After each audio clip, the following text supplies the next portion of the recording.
Welcome, Dr. James Beckett, Sports Card Insights. Got a box from Upper Deck, the Boston Bruins 2024 Centennial set. It's actually 105 cards in a box, which is the complete set of 100, and then 5 other parallels or special cards. Notice that Raymond Bourque was on the front of the box, which he spanned a lot, but was not only a Bruin.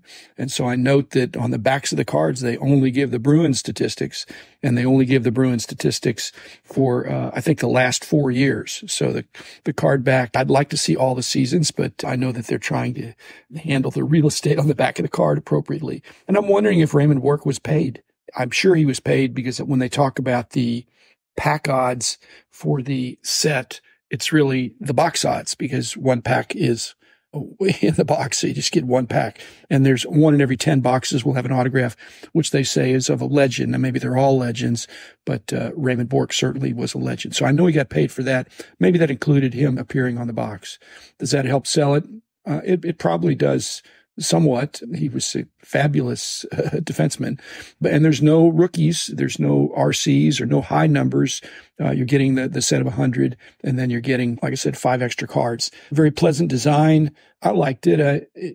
I noticed that on the front of the card, they have this kind of clamshell thing where they have the title of the set. It looks a little bit like the old Leaf logo, except the Leaf logo had a diamond at the bottom, or a baseball diamond. But I just note that every logo of a set or one of the products for any of the companies is usually reminiscent of something from the past. It's rarely absolutely brand new.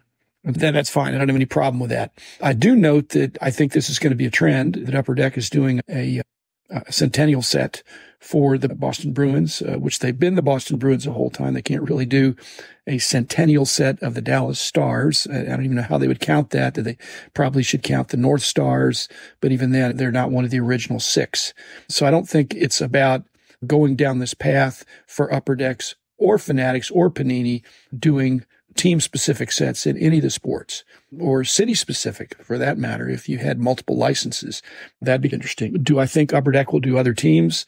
Again, it's just a question of the sub-licensing. And I really think Fanatics is going to do more of this in baseball and football and basketball as they obtain those licenses over the next 2 or 3 years, because I think that's a way to grow the hobby, to market into that geography, into that city with people that like that. But again, Upper Deck, I hope you did well with this. First of all, thanks sponsors, not just Upper Deck, but Topps. And by definition, Topps is now Fanatics and Panini and Heritage Auctions, Huggins & Scott Auctions, which is now part of Mike Stadium Sports Cards, now affiliated with Triple down here in Dallas with Lawrence. Burbank Sports Cards, ComC.com, now connected to eBay, and Beckett Media, Beckett Grading, Beckett Authentications. Those are the sponsors. I note that anytime you pick up a box, whether you're going to a show or you ordered online, you're going to open the box, and you ought to know what you're getting. And there's 3 kinds of boxes, as I can see. The original boxes, you got lots of base cards, and then maybe a little bit of other stuff that was presumably better. Of course, in the old days, everything was base. But then you had high numbers. The other kind would be the more premium boxes now, where there's little to no base. Even if there is a base card, it's serially numbered. And then this is the third kind that I see, is like a box set, which could be a set plus some others. Topps had box sets that they did where they'd have a few extra cards, just so you're not getting exactly the same thing each time. And what that means to me is that in an era of opening the box and being disappointed, if you're trying to hit a home run, trying to get the grail, the big prize, the one of one, there's probably less disappointment with box sets. You're going to, at least you're going to get the set, and the few extra cards are nice too. Now, back in the day when we were doing price guides, it's philosophical until the product comes out. But philosophically, before the set comes out, are you trying to figure out what the prices will be? Again, before you have the empirical evidence, but you're just wondering, when you open a box like this, is the allocation of value within the box, is it 50% that complete set that everybody gets and 50% for the 5 extras? Generally, we've been moving away from the value of sets and base cards and more toward parallels that are difficult. But the big prize for this, if you're really trying to hunt something down, it's more of a going for the autograph. Again, if they have autographs of Bruins legends, and you knew you were getting a Bruins set that was going to have a lot of players from the past, a whole 100 years of Bruins players, not all great stars, but known players. That's good. I've got a future episode coming that will also feature Upper Deck. I bought through Huggins and Scott in the last auction. I picked up a box. Actually, I picked up 3 boxes of 2003 0304 basketball. I didn't get a great deal on it because I think they're available on eBay, but I have more comfort buying from Huggins and Scott. I know what I'm going to get.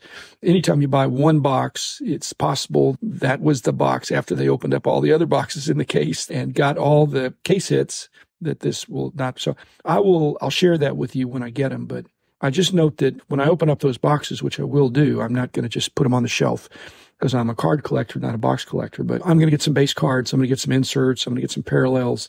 I think I'm promised an autograph in each one of them, possibly some relics, maybe some RPA.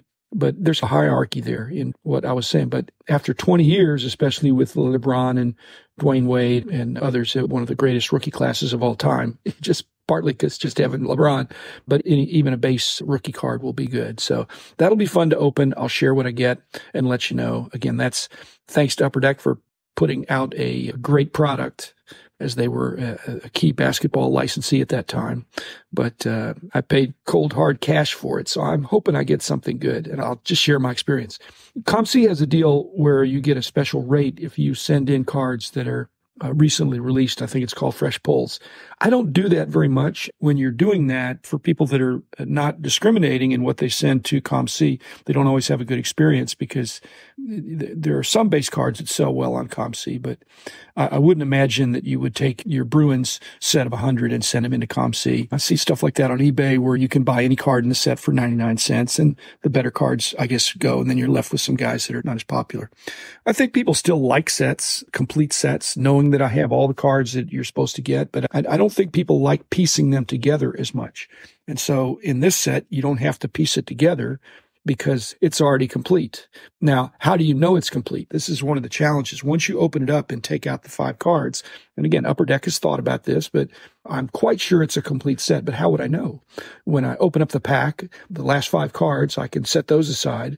And that's interesting. They're probably more valuable as singles, but the complete set is not in alphabetical order. It's not in numerical order in the way it comes. It's not in era order, ERA, in the order of when they played for the Bruins. So the older guys aren't the lower numbers and the younger guys the higher numbers. It's not the old tops situation where the very best guys were divisible by 10 or 50 or 100. So you don't see that. Speaking of that, I'm wondering if many of you have followed with interest some of the legal issues in our industry, which seem to be more frequent now when there's patents and trademarks and copyrights. Let me give you a way I think of that, and maybe that'll be helpful for you, because I don't think Topps has patented the divisible by 10, those special numbers, because I don't think you can get protection for that. On the other hand, it would look like being a copycat if the other companies did that or made a practice of it. Hats off to Topps for doing that. Card number 1 was always special, or at least special since 1953, and the divisible by 100 and stuff like that kind of kicked in. Probably 57, I'm thinking. 58 for sure. Anyway, patents are, to me, if you have a patent, it's like a process. So P for patent, P for process. So you could get a patent protection if something's a process. Trademark is more of a, again, T for trademark. T is like the title of something or the trade dress of something. They can't copy what it looks like or what you call it. The name of the thing, let's say the title of the thing. And copyrights are more about content. So you have a copyrighted content. So if you're writing something, people can't just plagiarize. It's copyrighted. And as has come up in other episodes, there's some fair use for copyright. If you're doing a magazine or a newspaper or something like that, you can make a commentary and you can pull some quotes, but you just can't do massive commercial copying of something and pass something off as your own. So that's patents, trademarks, and copyrights. Next, I'm wondering when Upper Deck was doing this, because they're savvy. They do a lot of things right, obviously, and have for whatever that's been, 34 years, coming on 35 years. I'm sure they tested this, whether they seek out pre-orders or do focus groups, but they had to come to the decision that this is better to do this as a box set and not in packs. It's probably easier in terms of the distribution to make it a complete set. But I'm wondering if they did focus groups. And whenever you do focus groups, we didn't do that in a formal way in Beckett Publications. You have to know what your customers want. Now, the problem is who's in the focus group. And if you have a focus group of people that don't have a clue, they're unlikely to buy regardless. That will not be helpful. Likewise, it's not helpful in a focus group to have people that are your biggest fans. They're going to buy anyway. Even if it was messed up, they'd still buy it because they love the company or they love cards, they love the products. So what you want are the people in between. And so you want to assemble those and say, would you be more likely to buy? You already are a collector. Would you be more likely to buy this if it was in this kind of a configuration? Would you, instead of a 200 cards that are Bruins, or 100, would you want 200 or 300? More exhaustive. But again, you're getting the whole box. You're getting the whole set. Lastly, I really think Fanatics and Panini and Upper Deck and Leaf and any other company needs to be marketing to the broader fans. I think Fanatics at this point has the largest list and best list of fans of teams because that's their business model, that they're selling stuff. They're selling jerseys and caps and other kinds of swag from the team. And so they know who the customers are. And to me, that's the best list. But Fanatics is not going to rent or give or sell their list to Upper Deck, but there's other sources for that. So it's not just only getting it for Fanatics. There are other places that are online. And frankly, you can get email lists as well as regular mail lists of recent purchasers of stuff related to the Boston Bruins. Again, the dilemma is not all Bruins fans are collectors.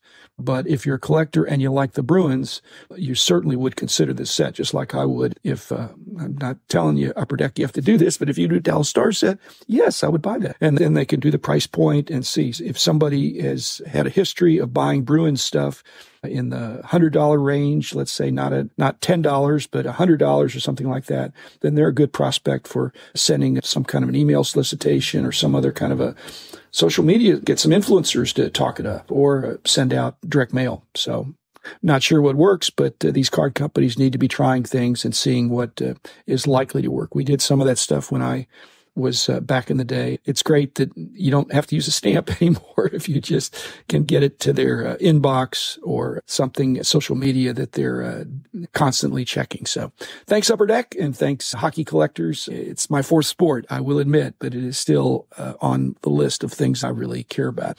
I had Dallas Stars season tickets, so I'm a fan. And thanks, Upper Deck, for putting out another great product.